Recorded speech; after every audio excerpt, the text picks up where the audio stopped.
teman saya Nabila Farifani. Nah, dalam kesempatan kali ini kita akan membahas nih mengenai analisis lingkungan pemasaran, yaitu dari pengertiannya, segi aspek-aspeknya, ya betul sekali. Dan kita juga akan memberikan contoh real. Nah, sebelum kita membahas lebih lanjut lagi, kita sebelumnya harus mengetahui nih mengenai apa itu lingkungan pemasaran. Nah, lingkungan dari pemasaran ini merupakan dua hal yang saling berhubungan dan saling berkaitan dengan tujuan yang sudah ditetapkan sebelumnya oleh individu maupun kelompok. Nah, sedangkan pengertian dari lingkungan pemasaran itu sendiri yaitu para perilaku dan berbagai kekuatan yang berada di luar pemasaran yang mampu mempengaruhi kemampuan usaha atas suatu perusahaan dalam meraih tujuannya. Nah, baik. Di zaman sekarang ini nih banyak sekali generasi milenial yang mulai menjalankan sebuah usaha ataupun bisnis seperti kafe. Nah, kenapa kita mengambil contohnya kafe? Karena tempat usaha ini menjadi tempat yang paling difavoritkan oleh generasi milenial sekarang ya Kak. Nah, saat ini banyak sekali nih pesaing dalam usaha tersebut. Maka dari itu banyak sekali kafe dengan keunikan dan ciri khasnya masing-masing agar bisa menarik perhatian dan mampu bersaing dengan yang lainnya nih ya tentunya. Keunikan dan ciri khas tersebut bisa dilihat dari menu yang ditawarkan, pelayanannya maupun dekorasi dari tempatnya. Iya, pastinya ya. Selanjutnya, lingkungan pemasaran internal adalah seluruh kegiatan internal perusahaan yang bisa dikontrol untuk meraih tujuan dan menjalankan strategi pemasaran. Pihak pemasar akan melakukan pengendalian atau aturan atas berbagai kegiatan tersebut. Lingkungan pemasaran internal yaitu seluruh kegiatan internal perusahaan yang bisa dikontrol untuk meraih tujuan dan menjalankan strategi pemasaran. Pihak pemasar akan melakukan pengendalian atau aturan atas berbagai kegiatan tersebut. Lingkungan internal memiliki sifat yang lebih universal dan mencakup seluruh fungsi yang dilakukan dalam setiap kegiatan bisnis. Terdapat 3 aspek fungsi pemasaran dan non-pemasaran dalam pemahaman lingkungan internal, yaitu yang pertama, aspek sumber daya organisasi, yang di dalamnya mencakup kekayaan, kemampuan, dan juga posisi pasar. Mungkin dari aspek sumber daya organisasi ini yang di dalamnya mencakup kekayaan, kemampuan, dan juga posisi pasarnya. Bisa kita misalnya melakukan perbandingan ya antara kafe A yang memiliki kemampuan dari segi tempat. Dia menawarkan tempat yang instagramable, estetik gitu ya, benar-benar yang sesuai diharapkan sama kalangan milenial sekarang nih gitu. Dan yang kedua, aspek manusia adalah fondasi kekuatan perusahaan, namun juga bisa menjadi ancaman perusahaan jika tidak mampu mengelolanya dengan baik.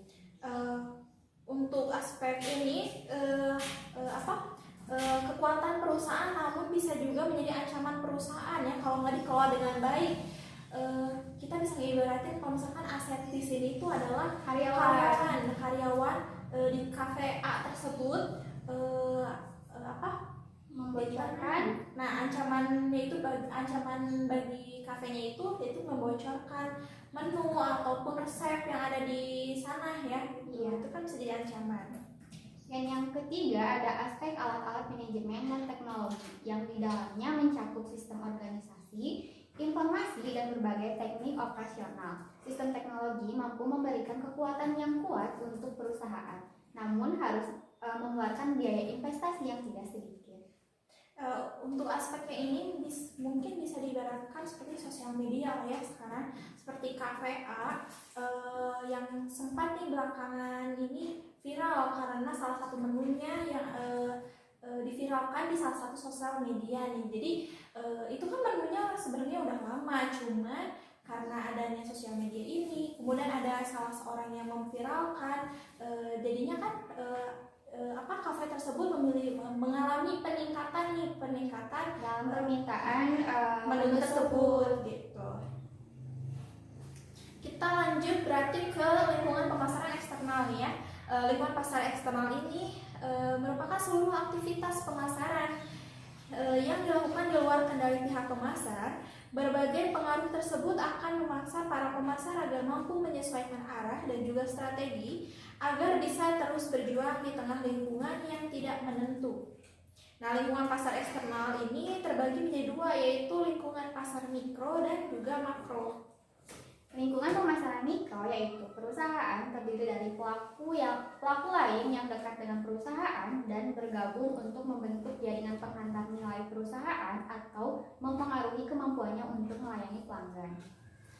Nah, lingkungan mikro atau perusahaan internal, lingkungan mikro meliputi lingkungan internal perusahaan, kemudian beberapa departemen dan tingkat manajemennya, kemudian karena lingkungan internal itu mempengaruhi pengambilan keputusan pemasaran.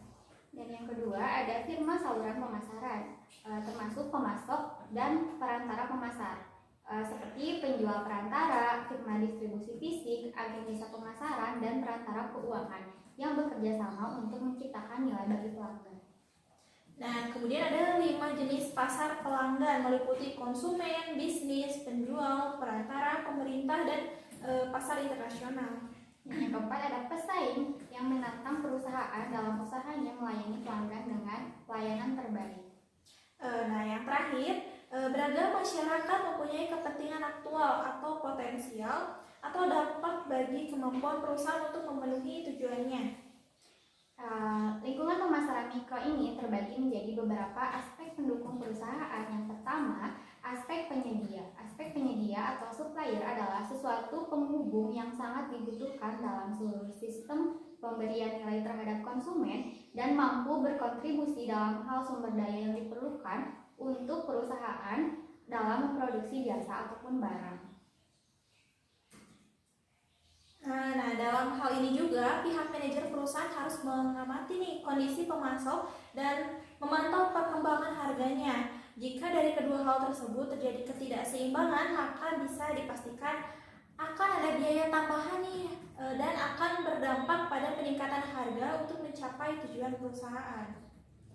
Dan yang kedua ada aspek pemasaran. Dalam poin ini terdapat 3 karakteristik pasar, yaitu yang pertama memiliki minat karena adanya kebutuhan ataupun keinginan atas suatu barang dan jasa. Nah, kemudian ada tingkat kemampuan untuk membeli karena memiliki benda yang bernilai seperti uang atau sejenisnya untuk bisa ditukarkan dengan barang yang sedang dibutuhkan. Dan yang ketiga ada adanya akses pembelian dan kesediaan untuk bisa melancarkan pertukaran tersebut.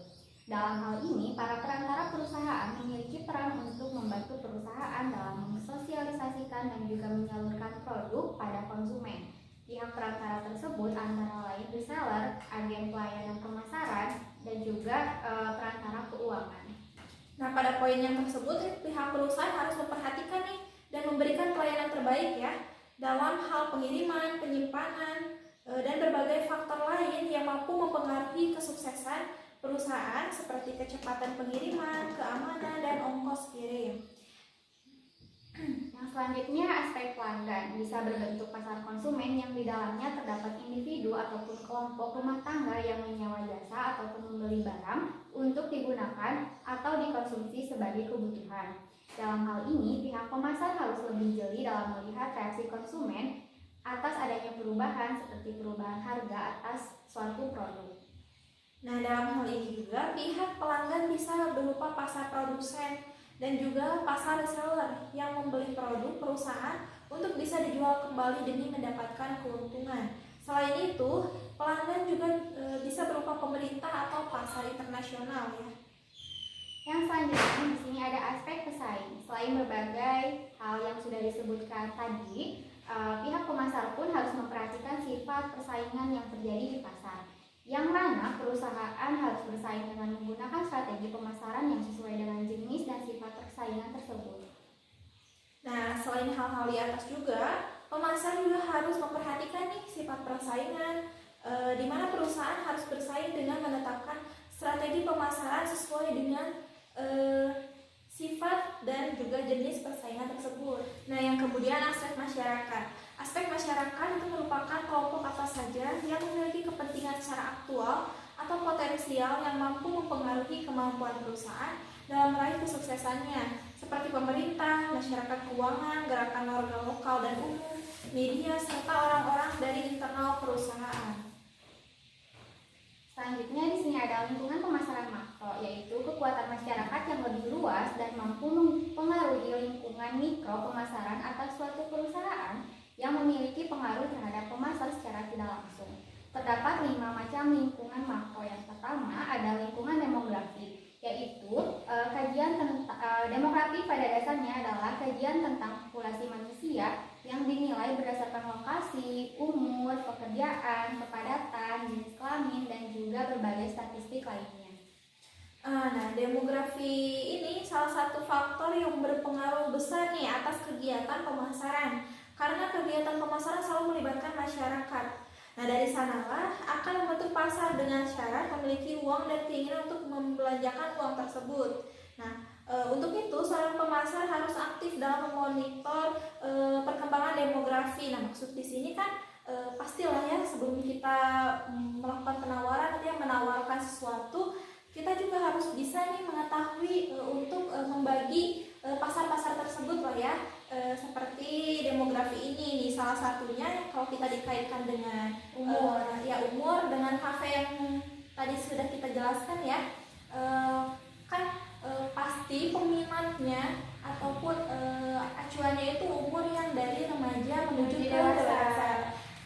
Bisa sih ya, pasti ada usia-usia lainnya, namun lebih kecenderungannya itu di umur segitu ya. Karena yang mendominasi. Iya, yang lebih banyak mendominasi gitu. Selanjutnya ada lingkungan ekonomi. Lingkungan ekonomi akan mempengaruhi faktor daya beli dan pola pembelanjaan dari konsumen. Daya beli konsumen berpatokan pada pendapatan, harga, tabungan, dan kredit pada waktu yang saat itu sedang terjadi. Pihak pemasar harus memahami kecenderungan utama dalam hal pendapatan masyarakat dan harus sadar dengan adanya pola pembelanjaan yang berubah-ubah tersebut. Nah, kemudian ini ada lingkungan sosial budaya. Lingkungan budaya terdiri dari lembaga dan kekuatan lain yang mampu mempengaruhi nilai dasar, persepsi, preferensi, dan perilaku masyarakat setempat. Perkembangan masyarakat sudah pasti akan diikuti oleh adanya perkembangan nilai dasar di masyarakat tersebut, dan biasanya nilai sosial dalam sebuah budaya akan sulit untuk diubah. Nah, meskipun begitu, bukan berarti tidak bisa sama sekali untuk diubah. Pihak pemasar hanya perlu mengukur perubahan yang ada hingga mampu membuat dan menyediakan produk yang sesuai dan sedang populer dalam masyarakat tersebut. Nah, maksudnya di sini itu berarti kita selaku pemasar, pihak pemasar harus bisa nih, jadi adanya keseimbangan nih, kita bisa mengukur dan mematok perkembangan dari masyarakat, perubahan perkembangan yang ada pada masyarakat itu sendiri gitu, untuk mampu menyediakan produk yang sesuai dan sedang populer dalam masyarakat. Ya, selanjutnya lingkungan teknologi terdiri dari berbagai kekuatan yang mempengaruhi teknologi terkini dan menciptakan produk dan berbagai peluang pasar. Dalam hal ini, pihak pemasar harus memperhatikan berbagai kecenderungan teknologi, yaitu perkembangan teknologi, berbagai peluang yang tidak terbatas, tingginya anggaran, dan serta meningkatnya peraturan-peraturan. Kemudian yang terakhir yaitu lingkungan politik. Lingkungan politik ini terdiri atas undang-undang, instansi pemerintah, kelompok penekan yang berpengaruh, dan batasan pribadi atau organisasi dalam suatu masyarakat. Berbagai kecenderungan utama politik yang mampu mempengaruhi manajemen pemasaran adalah undang-undang yang mengatur pemerintah, adanya perubahan dalam pelaksanaan undang-undang, serta perkembangan kelompok pembela publik. Nah, yang terakhir nih ya, dari kita telah membahas dari mulai pengertian mengenai analisis lingkungan pemasaran, udah kita jelasin. Kalau ini ya, yang terakhir yaitu manfaat. Nah, manfaatnya yang pertama itu untuk menjalankan strategi pemasarannya. Perusahaan harus mengetahui kondisi lingkungan pemasaran dari produknya, mengetahui kebutuhan dan tren atau peluang yang belum terpenuhi. Dan yang kedua, manajemen pemasaran harus dilakukan dengan aktif dengan cara membangun hubungan yang baik dengan pelanggan. Caranya adalah menciptakan nilai lebih dari kepuasan pelanggan. Hal ini tentu saja dengan tetap memperhatikan lingkungan pemasaran baik lingkup mikro maupun lingkup makro yang mendukung pada prosesnya pemasaran. Nah, berarti demikian ya, udah kita bahas mengenai lingkungan analisis pemasaran. Udah kita sebutkan juga manfaatnya. Saya Agnia Putri Islami. Saya Nabila Farifani. Mungkin cukup sekian ya, mohon maaf bila ada kekurangan. Wabillahi taufiq wal hidayah. Wassalamualaikum warahmatullahi wabarakatuh.